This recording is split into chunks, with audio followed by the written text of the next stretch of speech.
Hello, ladies and gentlemen, boys and girls. Here we are at my YouTube channel, Sean Williams, EXP Realty in Palmer, Alaska, and we're going to go over today the State of Alaska Residential Real Property Transfer Disclosure Statement, all 7 pages of it. Here it comes, right here. Now, some of you may know of a bought or sold property in Alaska or in any other state. This form in Alaska, similar forms in other states, are usually required, and that is the case in Alaska. It says right here, must. The seller must deliver a completed written disclosure form to the buyer. This isn't a real estate industry form. The state requires this, Alaska statute right here. So just some of the key points and a lot of the important parts that explains what this form is all about are here on the first page. So what this is all about really is the name of the game in real estate these days is disclosure, disclosure, disclosure. You actually want to share everything as a seller. The days of buyer beware, where the seller would ideally keep all the nasty secrets hidden and the unsuspecting buyer would just pay top dollar and then deal with them all later, are, thank God, long behind us. As with a lot of selling and buying of things, not just real estate, buyers have more and more information, and that makes them really more and more powerful in the transaction. And that's actually good for sellers too, because it protects them later. So that's what some of this first page gets to. This point right here is quite important. If a disclosure statement or material amendment is delivered to the transferee after the transferee has made a written offer, the transferee may terminate the offer. So that is really key, because it means that if anything new comes up, the seller must tell the buyer. And if the seller hasn't yet told the buyer of anything, maybe they forgot, or maybe they didn't realize it was required. Now they are under contract, they think they have a deal. The buyer can get out of the deal because they've learned more of this material information. And that is to protect both sides. Here, all disclosures made in this statement are required to be made in good faith. You're not meant to lie. You're not meant to make things up. But then it's not everything that one could possibly ever know. The state, the industry, the buyers understand that sellers don't know everything.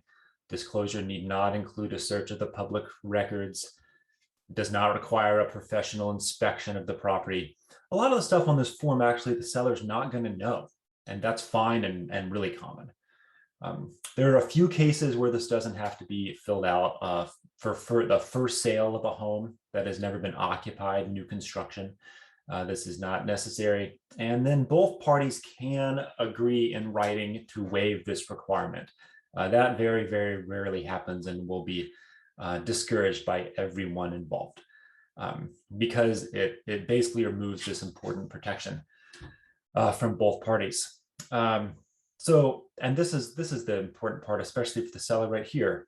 A person who negligently violates or fails to perform a duty required by these statutes is liable to the buyer for all damages suffered by the buyer. So that is really bad news for the seller.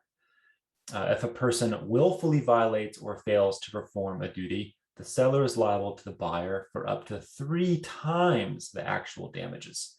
Again, it's really not what you want. So we're going to get these filled out. It's good for everybody. There's a lot of questions on this form.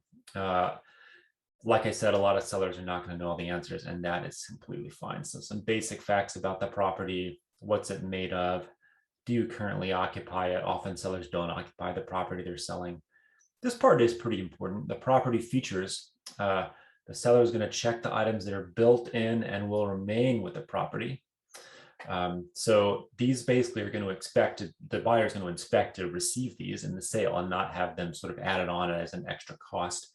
And then if there are any defects and malfunctions with these items that are staying with the property, the seller will explain it right here so the buyer will know. Same thing with the structural components, long list. This is like 50 different items almost. The seller is going to explain things right here. Anything missing, that another structural item that is not on the standard form, they'll fill in right here.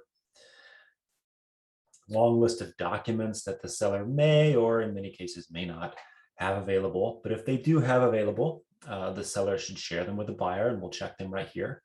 Your real estate agent may be able to help track down some of these in the public records as well. And then some other information that a new owner is going to want to know. What's the drainage like? Are there leaks in the roof? Ice damming, common problem up here. When did you clean the chimney? That's a safety issue. You definitely want to know that. Age of the heating system, when was it last cleaned? Doesn't mean you have to clean it, but the buyer wants to know, and that's fair. Water supply, the sewer system, if it's a septic, as many systems are, especially here in the Valley, then that is a big deal, and you want to get straight all the details about the septic. This part is really useful to the buyer to be able to expect what their utility costs are going to be. If they're unusually low, then that's a selling advantage. And if they're on the high side, then that's something the buyer will probably be suspecting already. For example, if it's an older house or a really big house, maybe lacks modern insulation, et cetera, et cetera. Any issues with title that sellers are aware of? It's usually not the case, but it could be zoning changes, any subdivision restrictions, that is very often the case. Are there any encroachments? Does anything on your property encroach onto your neighbor's property, or vice versa? That's something the buyer is going to have to deal with.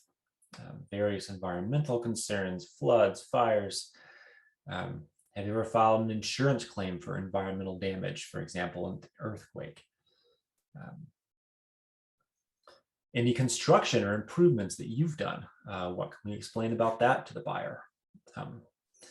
Any examples of pest control or wood destroying organisms? I recently had a home, the only answer they had here was squirrels. There was a squirrel problem, and that's good for the buyer to know. The seller disclosed it, so no surprise and no liability later on. And then this one is pretty interesting. Are you aware of any murder or suicide having occurred within the preceding 3 years? It's Alaska law. This has to be disclosed if it's occurred within the preceding 3 years and the seller knows about it. Of course, potentially you wouldn't know about it if you only bought the house more recently. And if it's older, it does not have to be disclosed. Often you might consider disclosing it anyway. That time period, interestingly, does vary somewhat state to state. Each states have their own rules on that. Rarely a problem. Noise, have there been any pets in the house? So the seller signs and they're vouching for the information that they've shared here. It's true to the best of their knowledge. And often, as I said, it could be really incomplete. The buyer also is going to sign. And that buyer's signature means they're buying the property and they're aware of all this now. If they don't like any of it later, well, that's going to be their problem because they knew about it before the closing on the purchase. Then there's this handy sheet to explain any extra details. Sometimes things need a little more explanation. And then one other important point that is very early in the form, it mentions a lead-based paint disclosure. Okay, got the screen share fixed. Here it comes, the lead-based paint disclosure. All right, so this form is required by federal law, not state law, and these are identical basically in every state as far as I understand. For any property built before 1978, the reason being, before 1978, when they painted houses, they used lead in the paint. Apparently it made, if you'll talk to an old painter, they'll tell you the paint worked a lot better back then, and they'll complain about that. But the lead was not very good for people, caused respiratory problems and sometimes neurological problems. So a seller is required to disclose if they know of any lead-based paint or lead-based paint hazards, if there are any known hazards, or they may say they have no knowledge of lead-based paint. Most often they don't have any knowledge because it's been a long time since 1978. Then if the seller happens to have any records, for example, records of when lead-based paint was found and then removed, they must provide the purchaser with all available records. Or, as is often the case, they may say they have no records pertaining to lead-based paint. So then the buyer is going to acknowledge they've either received copies of the records, they have received this federal pamphlet from their real estate agent, most likely. And then the buyer can choose to take a 10-day period to conduct a risk assessment or inspection for lead-based paint, or they can choose to waive that opportunity. Many buyers waive it because the risk assessment is pretty expensive and complicated, but sometimes buyers do feel that it's worth it, especially if it's a really old house that has not been thoroughly remodeled and may have old flaking paint here and there. So this is also going to be required. So that's it for today, ladies and gentlemen. Thanks for listening. Hope that helps. We'll be back next week with, let's see, I think we're going to think about doing the listing agreement next week. Important information for sellers. I'll talk to you then.